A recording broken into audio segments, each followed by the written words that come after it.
Você que tem Bíblia, abra ela comigo no livro, na carta de Paulo aos Efésios, capítulo 2 e o versículo 8. Efésios, capítulo 2 e o versículo 8.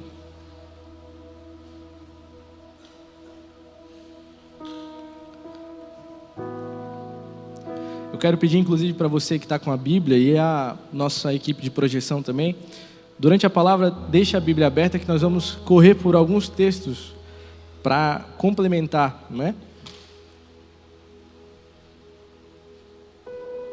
Amém? Efésios capítulo 2, versículo 8. Pois pela graça vocês são salvos, por meio da fé.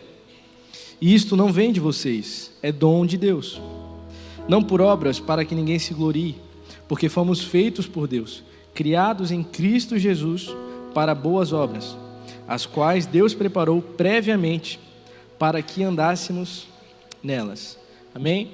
Pai, nós te agradecemos, obrigado, Jesus, por esse domingo tão abençoado. Obrigado porque o Senhor nos trouxe até aqui. Se estamos aqui é porque a tua graça nos alcançou e hoje temos uma oportunidade de adorar o teu nome e de te louvar, Senhor. Que a tua palavra entre em nossos corações, que a tua palavra faça morada em nós, que o Senhor habite em nós e que essa palavra, Senhor, possa servir como um meio de transformação para as nossas vidas. Te peço que o Senhor me use mais uma vez, que a tua palavra fale conosco, que eu seja um instrumento nas tuas mãos, Pai. É a minha oração em nome de Jesus. Amém. Como eu falei para você, hoje eu quero falar sobre propósito e o tema dessa palavra, eu diria que é um propósito inabalável. E a primeira coisa que eu gostaria de falar com você hoje é o que é um propósito? Né? O que significa essa palavra? Principalmente dentro da nossa realidade como cristãos, o que seria um propósito? E ontem eu estava ainda pesquisando algumas coisas sobre isso e eu parei em uma definição que eu achei muito interessante. Propósito é a união entre o seu chamado e a sua missão. E aí, quando você vai para essa reflexão, tem mais duas perguntas que você precisa responder. Se propósito é a união entre o seu chamado e a sua missão, o que seria o seu chamado e a sua missão? Partindo desse ponto, o chamado é o motivo pelo qual Deus te fez. Deus te fez por qual finalidade? E a missão é a forma pela qual esse chamado será manifestado na terra. Então eu vou dar o meu exemplo para você. O meu chamado, eu sei que Deus me chamou para anunciar o evangelho dele através dos dons que ele me deu, que é a minha missão. Então eu sei que Deus me deu um dom, por exemplo, com a música, eu sei que Deus me deu um dom para poder falar, e eu sei que isso é a forma pela qual Deus me usa para anunciar esse evangelho. E isso forma o meu propósito. Todos nós aqui temos um propósito. Você sabe o seu propósito? Você sabe para que você nasceu? Você sabe por que Deus te criou? Todos nós aqui temos uma finalidade. Só que existe uma finalidade geral. Deus te criou para você amar. Primeiramente a Ele, ame o Senhor teu Deus em primeiro lugar. Então você ama verticalmente e depois horizontalmente, amar o teu próximo como a ti mesmo. E mais ainda, ame o teu próximo como eu amei vocês. Então nós fomos criados para amar, esse é o nosso propósito principal. E quando eu pensava sobre isso, Deus me deu algo que eu gostaria de falar aqui. Deus te fez de propósito. Sabe quando a gente está... como é que eu posso te dizer? Vou dar um exemplo da minha vida de casado, né? Sabe quando você está meio estressado assim, aí tu, vou fazer só de propósito, só para... Você faz com a intenção, certo daquilo que você vai fazer, né? Com total certeza do que você está fazendo. E hoje a primeira coisa que eu quero te dizer é que Deus te fez de propósito. Você não é um erro. Você não é um fruto de um acaso que aconteceu e Deus te fez de propósito. Quer ver? Eu vou ler algo para você. Jeremias capítulo 1 e versículo 5. Antes de formá-lo no ventre, eu o escolhi. Antes de você nascer, eu o separei e o designei profeta às nações. Isso é o Senhor falando para Jeremias, mas pode tranquilamente ser o Senhor falando para você hoje nessa manhã. Antes de você nascer, eu já te escolhi. Antes de você ser formado, Deus já te escolheu. E talvez para muitas pessoas isso aqui já vai ser o suficiente para essa manhã. Antes de você nascer, antes de você... Olha só o que a palavra nos diz. Antes de formar você no ventre da sua mãe, Deus já tinha te escolhido. E eu sei porque às vezes nós passamos por algumas crises, algumas dificuldades, e entra dentro do nosso coração essa dificuldade interna de entender, Senhor, o que eu estou fazendo? Por que eu estou aqui? E a verdade é que Deus te fez de propósito. Deus não errou quando fez você. Deus fez você porque você tem algo para fazer nessa terra. Eu sempre penso, e quando eu tive os meus problemas, as minhas crises, eu me questionava com Deus, e a resposta era sempre a mesma. É o propósito é a finalidade. Você foi feito para alguma coisa. Deus te fez para alguma coisa.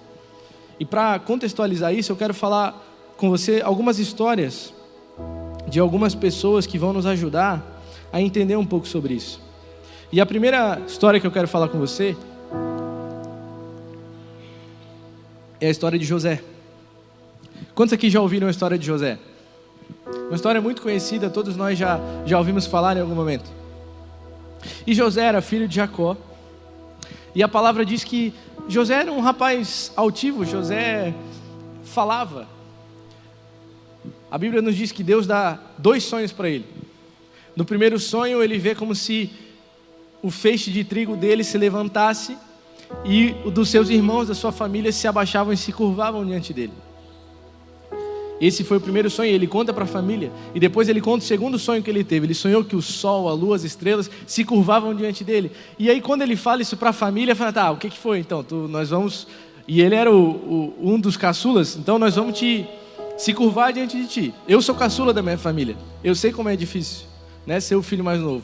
Eu fui o que sofri mais bullying, né? Eu fui o que mais apanhei, porque todo mundo já era mais velho e eu era o menor, né? Mas tem o lado bom também. Eu, de certa forma, fui o mais mimado, digamos assim, né? Eu fui o que apanhei do meu pai menos, porque, né, eu já tinha visto os outros apanhar. E aí a minha lógica era sempre a seguinte: bom, eu acabei de ver o meu irmão apanhar porque ele fez tal coisa. Logicamente, eu não vou fazer a mesma coisa para que eu não apanhe também. Então tem os lados positivos de você ser o menor, mas tem esse lado difícil que naturalmente você é um pouco desprezado, né? E José era desprezado pelos outros. Até que chega um ponto que a palavra diz que os seus irmãos estão no campo apacentando as ovelhas, e Jacó chega para José e fala: olha, vai lá ver os teus irmãos, vê como é que eles estão, vê como é que está a situação deles e me traz notícias. Então a palavra diz que José vai ao encontro dos seus irmãos, e quando eles veem ele chegando, ele já olha e fala assim: lá vem o sonhador. Já com aquele desprezo olhando para ele: lá vem o sonhador, lá vem o menino cheio dos sonhos. E José, quando chega, antes dele chegar, ele já começa a planejar: vamos fazer alguma coisa com ele, vamos matar ele, vamos... Até que alguém sensato fala: não vamos matar ele, joga ele nesse poço aqui e deixa ele aqui, não vamos matar. Até que está passando uma caravana dos ismaelitas, e aí alguém tem a brilhante ideia: não, olha, vamos fazer o seguinte, matar ele não vai adiantar nada, vamos vender ele. Vamos vender ele, ele vai embora, a gente se livra dele e esse problema acaba. Então eles concordam, vendem José. Depois eles matam um cordeiro, pegam a túnica de José, sujam com aquele sangue do cordeiro e entregam para Jacó, para que Jacó pensasse que José tinha sido morto por algum animal selvagem, e por aí vai. Esse é o relato primário da história de José. José é vendido para os ismaelitas, vai para o Egito. José é vendido para Potifar, que era um homem importante dentro do reino do Egito. E José começa a trabalhar na casa de Potifar, e ele começa a crescer dentro da casa de Potifar. Ele começa a crescer, se desenvolver, ser usado por Deus. A palavra nos diz que a casa de Potifar começa a ser abençoada pela vida de José lá dentro. Até que de repente a mulher de Potifar começa a desejar José, e ele começa a fugir dela, até que chega um ponto que ela cria uma falsa acusação, dizendo que ele tentou ter relações com ela, e aí José é preso, vai para a cadeia. Aí quando ele chega na cadeia, o que acontece? Deus começa a abençoar ele na cadeia também. Ele vira o responsável da cadeia, ele ganha a confiança do carcereiro, vira o responsável pela cadeia. Enfim, a história vai muito longe. Eu quero tirar alguns pontos de atenção com você aqui. E a primeira coisa que eu quero falar com você é perguntar qual que é o erro na história de José. Por que esse homem sofreu tanto? Por que ele sofreu tanto? Por que tanta coisa aconteceu de errado com ele? Porque, de certa forma, naturalmente, nós temos essa inclinação a sempre achar que alguém é culpado de alguma coisa. Aconteceu alguma coisa com o meu carro. O mecânico que mexeu antes mexeu errado. A gente gosta de achar algum culpado. É natural do ser humano, quando acontece alguma coisa, a gente sente até prazer em achar um culpado para aquilo. E às vezes a gente se questiona, poxa, o que aconteceu de errado, né? O pastor Jean fala às vezes, que a gente coloca até a culpa no diabo, né? O inimigo se levantou, né? E às vezes não foi nem culpa do diabo mesmo. A verdade é que não existe erro na história de José. Existe o plano de Deus cumprindo. Porque muitas vezes o plano de Deus para a nossa vida vai nos levar aos lugares que nós não queremos ir. E vai nos levar a situações que nós não gostaríamos de presenciar. Foi vendido pelos irmãos, foi traído várias e várias vezes, foi para a cadeia, ficou muito tempo na cadeia. E a verdade é que essas circunstâncias da vida, elas fazem parte, muitas vezes, do plano de Deus que acontece na nossa vida. E essa fica como a primeira lição. Entenda que para tudo na sua vida Deus tem um propósito, Deus tem um plano. Nós estamos falando sobre propósito hoje. Para tudo Deus inclui o propósito para você. Às vezes nós não pensamos, mas situações cotidianas do nosso dia, quantos e quantos testemunhos eu já ouvi de pessoas que estavam indo para o trabalho, aí furou o pneu da moto. Já aconteceu comigo já. Furou o pneu da moto, aí aquela frustração, pô, vou me atrasar, tem que chamar o borracheiro para vir aqui arrumar o pneu da moto. Aí demora aquele tempo, você tem que arrumar o pneu da moto e tal, e gasta dinheiro, porque é caro isso também. Aí você arruma e vai. Aí depois você chega lá na frente, aconteceu um acidente há 5 minutos atrás. E aí, foi o quê? Será que foi obra do diabo ter furado o pneu da moto? Não foi. Foi o Senhor te guardando. Então, muitas vezes o que nós precisamos é mudar a ótica como nós enxergamos as coisas. Eu passei por isso essa semana.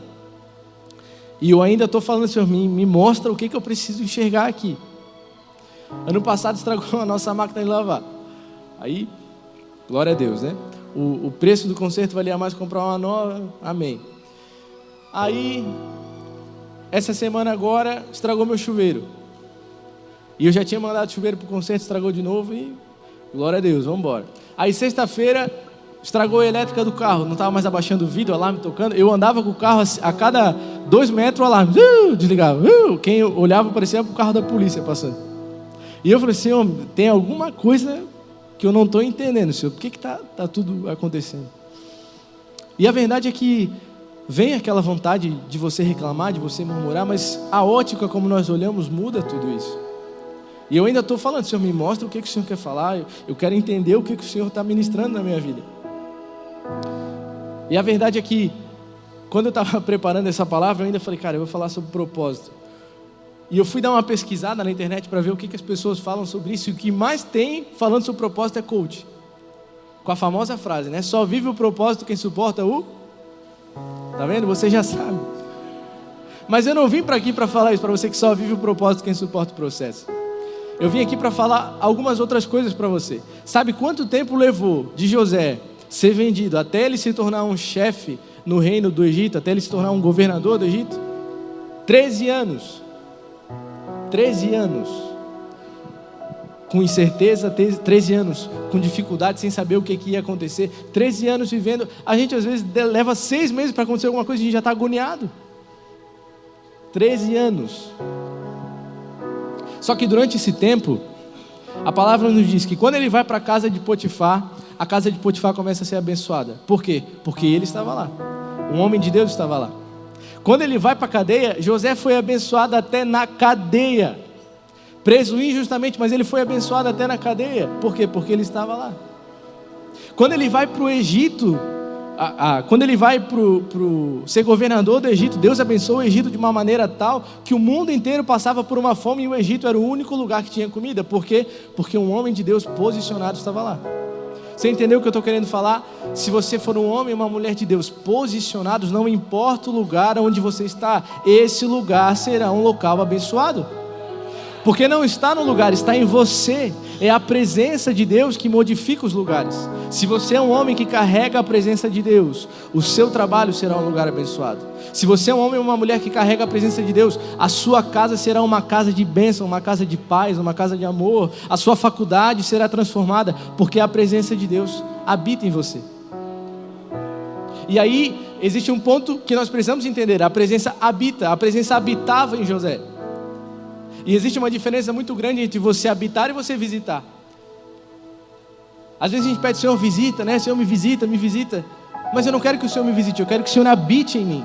Porque uma visita chega e vai embora, mas uma habitação, ela permanece para sempre. Então nessa manhã o que eu quero te dizer é que o Senhor habite na sua vida, que o Senhor habite na sua casa, que o Senhor habite no seu trabalho. Quando você sair daqui ou chegar na tua casa, a presença do Senhor já irá na tua frente, porque o Senhor habita contigo. Amém? Ontem ainda eu estava orando e a minha esposa foi dormir, o meu filhinho, e aí eu estava na sala, eu fui orar, eu falei, Senhor, habita nessa casa, Deus. Essa porta, essas janelas, que nada entre aqui que não seja da tua vontade, que não entre nessa casa fofoca, murmuração, coisas que vão dar liberdade para o inimigo, Senhor. Essa casa é consagrada ao Senhor, e talvez se você nunca fez essa oração, eu te convido a fazer. Chega na tua casa hoje, junto à tua família. Senhor, essa casa é uma casa de paz, uma casa de bênção. Se posicione na tua casa, no teu trabalho. Chega no teu trabalho amanhã, na tua mesa, Senhor, eu abençoo essa mesa aqui, esse local, aqui a tua presença habita. Porque nós precisamos da habitação do Senhor. E a verdade é que José, durante esses... Quanto tempo ele levou dele ser vendido até ele se tornar governador do Egito? Quem lembra? 13 anos. Vocês acham que durante esses 13 anos ele não se desenvolveu? Ele ficou só... Deus já tinha falado para ele, Deus tinha dado a visão clara que ia fazer. Vocês acham que durante esses 13 anos ele ficou... Não, vou esperar então. Estou aqui na cadeia, vou ficar esperando. Ele se desenvolveu, aprendeu. E eu creio muito nisso. É fato que o tempo entre a promessa de Deus se cumprir e ela ser liberada vai existir. Para alguns pode ser mais curto, para outros pode ser mais longo. E é uma responsabilidade nossa nos desenvolvermos durante esse tempo. Quer ver? Eu vou te dar um exemplo.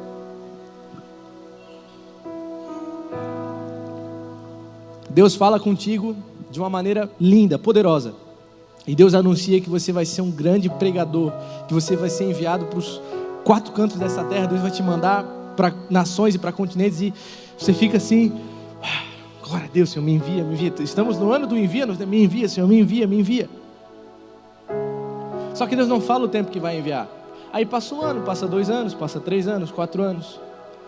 Você não fez um curso de teologia, você não assiste uma pregação para entender como que é uma pregação, você não se desenvolve. Perceba que Deus pode fazer, lógico que pode fazer, mas você também precisa, em contrapartida, investir naquilo que você sabe que Deus vai fazer na tua vida. Ou Deus te chama para ser um grande ministro de louvor. Não, Deus vai te usar no louvor. Deus vai fazer de você um ministro que vai ser usado nas nações, mas você não sabe dar um dó no violão. Ou não sabe cantar, desafina até batendo palma. Como que vai acontecer? Invista no seu ministério. Invista na sua chamada. Lembra que nós falamos? O propósito é a união do seu chamado com a sua missão. Se você sabe qual é a sua missão, invista na sua missão. Deus te chamou para ser um pregador, invista nisso. Faça uma aula de teologia. Nós temos aula de teologia aqui na igreja gratuitamente com um mestre que é o Bispo Bartolomeu. Estude a Bíblia, estude a palavra. Se prepare para que quando chegue o tempo da promessa acontecer, você não fique olhando, passar, perdi. Esteja preparado para quando Deus for fazer e quando o tempo dele chegar para você. Amém? Algo que eu acho muito interessante na história de José é que quando ele encontra os irmãos dele, é uma cena linda. Eu recomendo a você ler isso. Eu gosto de ser muito visual, então eu leio e fico imaginando aquela cena acontecendo. Quando ele dá de cara com os irmãos e daí ele chama eles para um almoço, e a Bíblia diz que ele se emociona com aquilo porque ele vê os irmãos que venderam ele. Olha o que ele fala para eles em Gênesis 45:5. Agora não se aflijam, nem se recriminem por terem me vendido para cá, pois foi para salvar vidas que Deus me enviou adiante de vocês. Olha a consciência desse homem, ele foi vendido pelos irmãos, está de frente com os irmãos. O que ele poderia fazer se fosse mais carne do que espírito? Me viu passar na prova e não me ajudou? Agora tu vai se arrepender. É natural, a gente gosta da vingança gospel, né? A gente até canta às vezes vingança gospel. Quem me viu passar na prova, eu vou dar a volta por cima. Aí ele fala, não, fiquem tranquilos. Deus me enviou para cá porque eu tinha um propósito. Está entendendo o que eu falo sobre propósito? Não é simplesmente suporte o processo, não é isso. É você se desenvolver, é você estar em constante relacionamento com o Senhor. E aí quando você chega lá no final, você fala, cara, valeu a pena eu ter vivido tudo aquilo. Eu imagino José quando ele encontra com a família, ele fala, cara, valeu a pena. Valeu a pena as traições, valeu a pena o tempo que eu passei na cadeia e injustamente, valeu a pena. E realmente ele salva vidas, porque quando ele interpreta o sonho de Faraó e diz que haveriam 7 anos de bonança, mas 7 anos de muita fome, ele prepara os celeiros do Egito, e o Egito é o único país que acaba não passando fome. Então ele salvou muitas vidas, usado pelo Senhor. A verdade é que o percurso muitas vezes não será como você imagina. Eu tenho coisas que Deus falou para mim que eu ia viver e que eu estou vivendo, que eu imaginava que seria de um jeito totalmente diferente. E foi difícil. Teve horas assim que, não dá mais. Não dá mais. Mas o que mantém firme, o que mantém você firme no propósito, é você entender quem te chamou. Essa semana, nas últimas semanas, eu conversava com algumas pessoas que me falavam, cara, estou difícil, estou meio desanimado. Não sei se eu vou conseguir continuar. E a única coisa que eu falo é, você sabe quem te chamou? Você sabe para quem você está fazendo o que você está fazendo? Se você souber para quem você está fazendo e souber que Ele é Deus, pode acontecer o que for, você não desanima. Porque é o Senhor, é a presença dEle, você faz por Ele. Amém? Vocês estão entendendo o que eu estou falando? A segunda história que eu quero falar com vocês é sobre Davi. E a história de Davi, ela me intriga demais. Porque a palavra nos diz que Davi era um homem segundo o coração de... Era um homem especial para Deus. E quando você lê a história de Davi, Davi tem muitos erros. Davi foi um homem, preste atenção, que cometeu um assassinato planejado. Davi matou Urias, mandou matar Urias. Não foi nem ele que matou, ele mandou Urias para frente da batalha para que ele morresse para ficar com a mulher dele. E aí, por que um homem desse é considerado um homem segundo o coração de Deus? E a resposta é Salmo 51. Leia o Salmo 51, o arrependimento dele, genuíno, a forma como ele se arrependia. Ontem eu ainda ouvia um pastor falando sobre isso, e eu achei muito interessante a reflexão que ele fez. Quando o profeta chegava para questionar Saul sempre dava uma justificativa. Não, Senhor, mas é porque eu estava esperando, é por causa disso, por causa daquilo. E quando o profeta chegava para questionar Davi, ele se arrependia genuinamente. E era um homem segundo o coração de Deus. E sabe o que eu acho fantástico nisso? É quando você vê a batalha dele com Golias e a certeza que ele vai, a convicção que ele tem daquilo que ele está fazendo. Ele tem tanta certeza daquilo, tem tanta convicção daquilo que ele está fazendo, que ele não pensa nem 2 vezes, ele não para nem para raciocinar, cara, olha o tamanho do gigante que eu vou enfrentar. Ele não para pensar nisso, ele só vai, por causa da convicção. E quando eu falo sobre convicção, esses dias eu estava falando para a galera da escola do Alelon sobre isso, e eu citei um exemplo aqui da nossa igreja sobre convicção de chamado, de missão e de propósito. E essa pessoa está até aqui na igreja, vou honrar a vida dela agora, a vida da Elis do Café.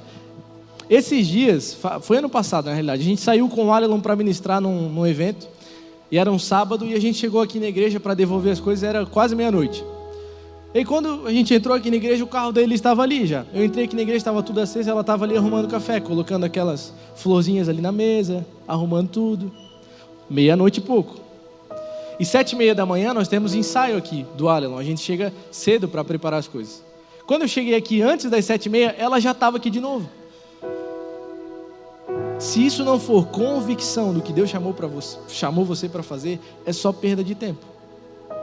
Sábado, quase meia-noite, podia estar com a família vendo um filme, saindo, estava aqui na igreja colocando as plantinhas ali em cima da mesa. Domingo, que horas vocês chegam aqui domingo de manhã? 6 horas? 6 horas da manhã. Quem levanta em sã consciência 6 horas da manhã para vir preparar café para os outros? É convicção do que Deus chamou para fazer. E se você tiver essa convicção, é Davi, ele nem pensou, é um gigante. Não, ele nem pensa, é convicção. Eu sei quem eu sirvo.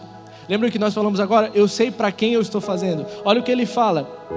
Davi, porém, disse ao filisteu: você vem contra mim com espada, com lança e com dardos, mas eu vou contra você em nome do Senhor dos exércitos, o Deus dos exércitos de Israel, a quem você desafiou. A minha força, a tua força, vem do Senhor. Quando você chegar de frente para um desafio, saiba, se você for na tua força, você vai se arrebentar. Agora, se você for na força do Senhor, Senhor, vai comigo, vai na minha frente, Deus pelejará por ti. Sabe o meu desejo? Eu desejo que você possa ter os seus olhos abertos, assim como o servo de Eliseu teve. Ele abriu a porta, deu de cara com o exército, ele falou: meu Deus. Aí ele chega para Eliseu e fala assim: Eliseu, tem um exército lá fora, vão matar nós tudo. Eliseu fala: o Senhor abre os olhos dele. Quando ele abre os olhos, ele vê um exército celestial com anjos que iriam lutar por ele, e os anjos lutaram por eles. E a minha oração é que o Senhor abra os teus olhos para que você veja, para que você possa naquele momento abrir os teus olhos. Senhor, abre os meus olhos, deixa eu ver, deixa eu sentir o Senhor me protegendo, e ali o Senhor estará contigo. Os anjos do Senhor acampam ao redor daquele que o teme e os livra. O anjo do Senhor acampa ao teu redor. É convicção, é entender que se Deus te chamou, Ele vai te dar todas as ferramentas, Ele vai te preparar, mas você precisa fazer a sua parte também. E sabe o que eu acho interessante? Davi também vive essa vida de caçula, e é difícil, gente, porque Davi é ungido rei, e quando Samuel sai, depois de ungir ele como rei, ele continua a vida dele como pastor de ovelhas. Imagina você ser ungido rei. Agora eu sou rei. Às vezes os meninos brincam comigo, até semana passada foi aniversário da igreja. Foi semana passada ou não? Foi, né? Aí, domingo de noite, estava uma fila aqui do café. Eu estava chegando, nunca vi aquela fila tão grande. E aí a gente acabou o ensaio, a gente foi para a fila. Aí os meninos assim, mano, vai lá dar um carteiraço lá, de que tu é pastor. Eles falam para isso para mim sendo pastor. Agora imagina Davi sendo o rei. Imagina se ele coloca: eu vou dar um carteiraço agora, eu sou o rei, eu sou o cara. Ele acaba de ser ungido rei e volta para a vida dele de pastorzinho de ovelha. Por quê? Deus nos aperfeiçoa nesse processo. Antes dele chegar, você sabe disso, antes dele enfrentar Golias, Davi tinha matado o urso, Davi tinha matado o leão. A gente sempre fala, né, tu precisa matar um leão por dia. Davi matou vários. Urso, porque tudo preparava ele para o que ele iria viver. Amém? Você está entendendo o que eu estou falando? E eu quero falar também sobre a história de dois homens, Josué e Caleb. A história desses homens está lá em Números, capítulo 13. E para resumir para você essa história, Moisés separa um grupo de 12 homens para espiarem a terra de Canaã. E ele fala: olha, vão para lá, vejam como é que é a terra, se a terra é boa, o que tem na terra, o que não tem. Façam esse trabalho. Esses homens vão. Quando eles voltam, 10 deles voltam falando: olha, realmente a terra é boa, a terra mana leite e mel. Porém, e é interessante a língua portuguesa, porque você pode falar o que for de bom, mas quando você coloca um porém, tudo que veio antes você esquece. Não, quando a pessoa está te elogiando: não, o Felipe é uma boa pessoa, é um rapaz querido, é um rapaz maravilhoso, trata bem a esposa. Porém, tudo que eu falei até agora você já não esquece mais, você só quer saber do que vem depois do porém. Eles falam: lá tem os gigantes, a terra está tomada, norte e sul, não tem como, não vai dar para a gente conseguir ficar lá, não tem como. Aí o povo fica alucinado: meu Deus, não tem como. Depois você leia com calma, Números 13. Mas tem dois homens, Josué e Caleb, que eles: olha, não é bem assim não. Pode ter gigante, pode ter o que for, mas nós vamos na força do Senhor. Deixa eu ler para você o que eles falam. Olha só, em Números 14, versículo 8. Se o Senhor se agradar de nós, Ele nos fará entrar nessa terra, onde há leite e mel com fartura, e a dará a nós. Somente não sejam rebeldes contra o Senhor, e não tenham medo do povo da terra. Olha só o que eles falam: porque nós os devoraremos como se fossem pão. A proteção deles se foi, mas o Senhor está conosco. Não tenham medo deles. Eu acabei de falar: se você for na força do Senhor, vá na força do Senhor. Não existe inimigo que resista. Na força do Senhor, não é no nosso braço, não é na nossa força. Eu acho muito interessante porque isso reflete muito a forma como você vê a situação, a forma como você olha tudo que está acontecendo ao seu redor. Olha que interessante, Moisés envia 12, 10 voltam falando a mesma coisa. Olha, realmente a terra é boa, mas não dá para entrar. Agora 2 voltam falando, não, a terra é boa e dá para entrar sim, vai ser nossa. Porque quando você olha, Deus declara para Moisés claramente que ele daria a terra. Deus não deixa dúvidas que daria a terra. Deus daria a terra. E os únicos 2 que observaram dessa forma foram os 2 que entraram na terra prometida. Toda uma geração se perdeu. Os únicos que entram, Josué e Caleb. E dentro disso existe algo muito importante de nós entendermos, que a nossa companhia, as pessoas que estão ao nosso redor, influenciam diretamente a forma como você vê a situação. Quem aqui é meio medroso? Poxa, gente, todo mundo é corajosaço aqui, então, glória a Deus, né? Glória a Deus. Quem aqui nunca foi no Beto Carreiro, chegou na frente da Big Tower e arregou? Todo mundo, eu já dei uma arregada quando fui lá. Só que tudo isso muda dependendo de quem está do teu lado. Se você chega lá e tem um outro medroso do teu lado, eu não vou também, meu Deus. Pronto, acabou. Agora, se você chegar, eu não vou, cara, meu Deus, olha o tamanho disso. Para, rapaz, vamos lá, isso aí não dá nada. Quando tu vê, tu já está aqui embaixo. Aí, a primeira vez que eu fui foi assim, eu estava com meu cunhado, mas não dá, cara, o tamanho. Para, e foi me levando, não, vai conversando. E eu conversando com ele. Quando eu vi, eu estava lá em cima, eu disse, meu Deus. Aí eu só escutei, ela dá uns 3 clec, né? Clec, clec, clec. Quando eu olhei, o meu espírito estava em cima e meu corpo estava embaixo já. Mas por que eu fui? Porque tinha alguém do meu lado que não me deixou parar. Bora, cara, bora, vamos. Se junte na caminhada com pessoas que não vão te deixar parar. Observe ao teu redor o teu ciclo de amizades. Quem está do seu lado? Vê se não tem muita gente mimizenta, muita gente... não dá, meu Deus, Ande com pessoas que, bora, cara, vamos para cima, vamos fazer, vamos realizar. Pessoas que não te deixem esmurecer no meio do caminho, porque é fato, em algum momento você vai cansar. E essa pessoa vai te ajudar. E quando chegar o momento dela se cansar, você vai ajudar ela. E assim você gera um ciclo e todos caminham conforme a vontade do Senhor. Ande com pessoas que te impulsionam. Pessoas que olham para as promessas que Deus faz para você, por mais malucas e difíceis de acontecer que elas possam ser, e te falam, cara, se Deus falou, Ele vai fazer. Isso é uma particularidade de Deus, sabia? Geralmente as coisas que Deus faz, as coisas que Deus fala para você que Ele vai fazer na tua vida, você olha e fala, cara, isso aí não tem como.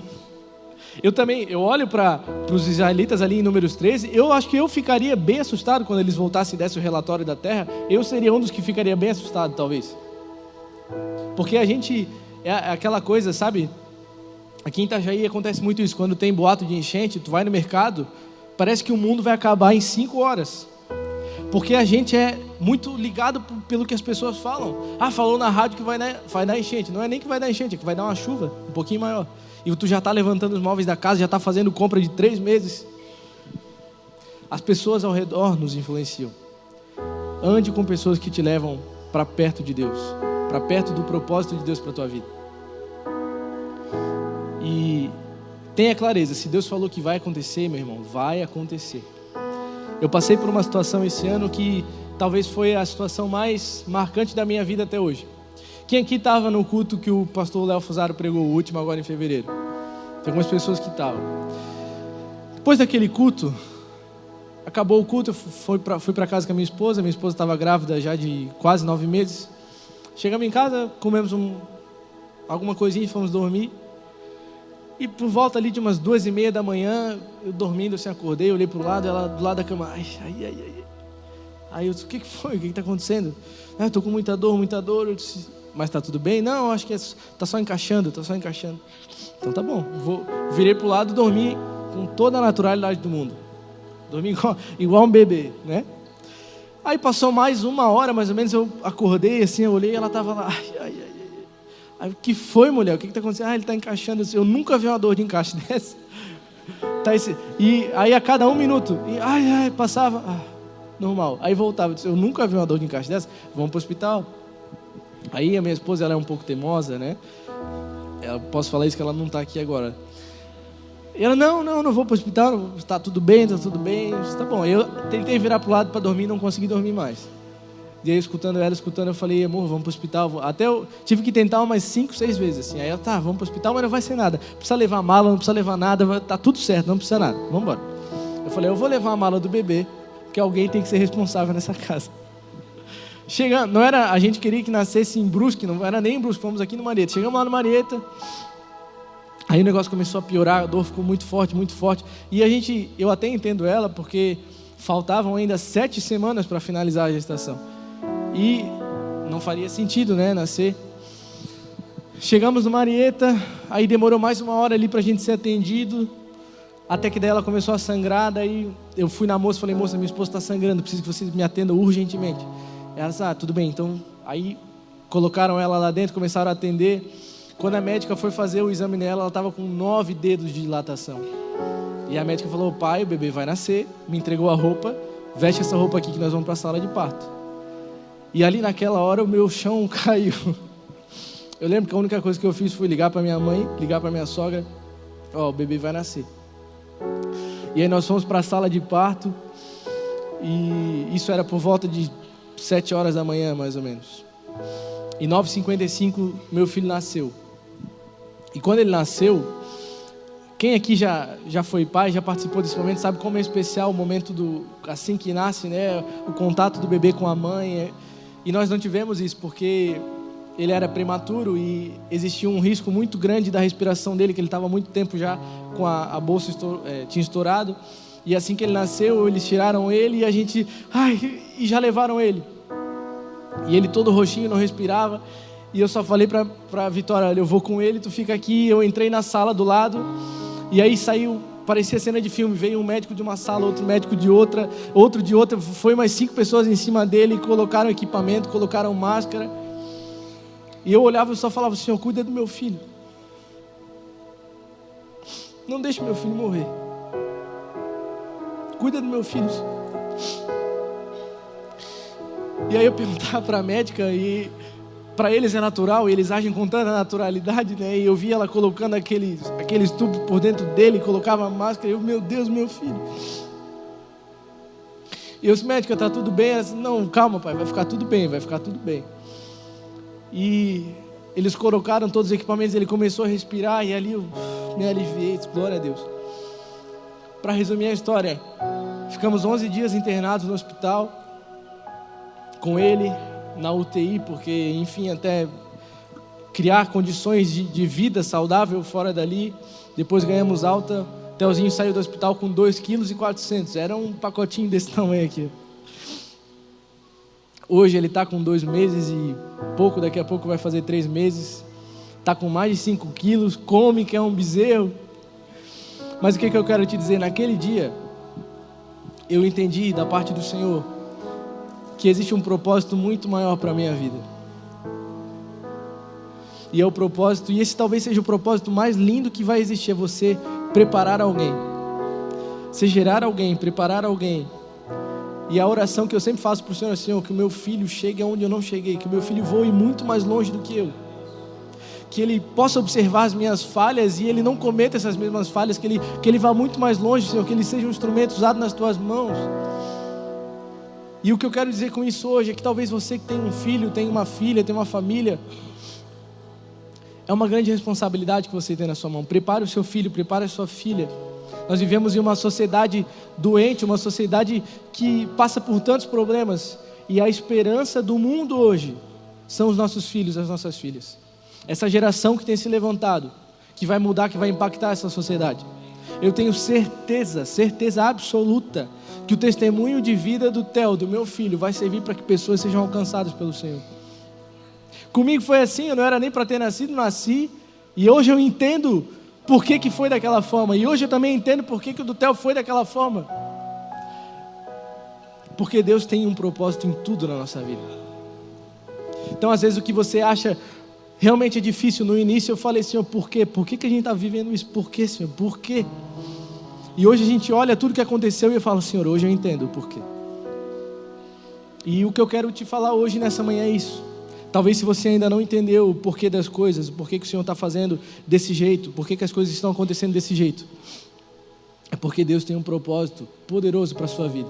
Um propósito que, como na vida de José, como nós falamos, vai servir para salvar outras vidas através do que Deus vai fazer através de você.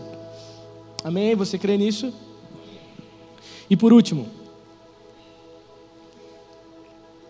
até aqui nós falamos somente de pessoas com bons exemplos, né? E eu quero fechar um mau exemplo para você entender o que não fazer. E talvez um mau exemplo de como viver o seu propósito na Bíblia seja a história de Sansão. Sansão era nazireu, separado. Nazireu significa separado por Deus.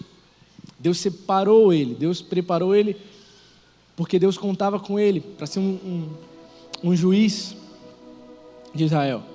E a verdade, todos aqui conhecem a história de Sansão, a verdade é que Sansão se importou muito mais com os prazeres carnais, com os prazeres terrenos, do que com o propósito de Deus para a vida dele. Sansão flerta com o mal, Sansão flerta com a possibilidade de cair. E aqui existe algo poderoso para que você entenda. A partir do momento que você vê uma cilada, você vê uma possibilidade de você cair em alguma coisa, fuja. Não flerte com o mal, não flerte com a possibilidade do pecado. Fuja do pecado. Resista ao pecado, ele fugirá de vós. Fuja, abandone, saia daquilo. Por que Sansão flertava? Sansão ficava com Dalila. Dalila perguntando, mas o que te faz tão forte, né? E ele fala, é isso, é aquilo. Flertando, até que chega um ponto que ele conta e a vida dele muda totalmente. Ele perde a força do Senhor, ele perde aquilo que Deus tinha entregado para ele. E talvez a lição que fica para nós é justamente o cuidado que nós devemos ter com quem nós nos relacionamos. Com quem você conta os teus sonhos, para quem você conta as coisas que Deus vai fazer na tua vida. Tenha muito cuidado com quem você abre o teu coração, com quem você conta as coisas que Deus falou para você. Sabe, nem todo mundo fala que te ama e de verdade te ama. Tem pessoas que vão te falar com falsidade, que vão te falar e que depois você vai se frustrar. Pessoas que vão querer o seu mal. Então tenha muito cuidado, abra o seu coração com as pessoas certas. E principalmente, antes de qualquer coisa, abra o seu coração com Deus. Antes de falar para alguém, antes de falar para qualquer pessoa, converse com Deus. Ontem, enquanto eu preparava essa mensagem, e eu orando depois, eu falei, Senhor, o que o Senhor quer falar? E eu creio que hoje é uma manhã de restauração para muitas pessoas. Restauração talvez daquilo que Deus te falou um dia que ia fazer e você não conseguiu entender muito bem. E talvez você abandonou um pouco aquilo, largou um pouco aquilo, esqueceu um pouco daquilo. E hoje Deus quer restaurar. Os sonhos de Deus para a sua vida, por mais longe que eles pareçam estar, se Deus falou, eles vão acontecer. Você crê nisso? Amém? E eu também creio que é uma manhã para que talvez você que até hoje não conseguiu entender o propósito de Deus para a tua vida. Por que Deus te chamou? Por que Deus quer fazer? Eu não sei por que eu nasci. Não sei por que eu estou aqui. Hoje é uma manhã para o Senhor revelar no teu coração tudo aquilo que Ele tem para a tua vida. E é uma noite para você sair daqui com a certeza do que Deus chamou para fazer. Com a certeza de que você é um filho amado por Ele. E que tem coisas muito grandes para acontecer através da tua vida. Amém?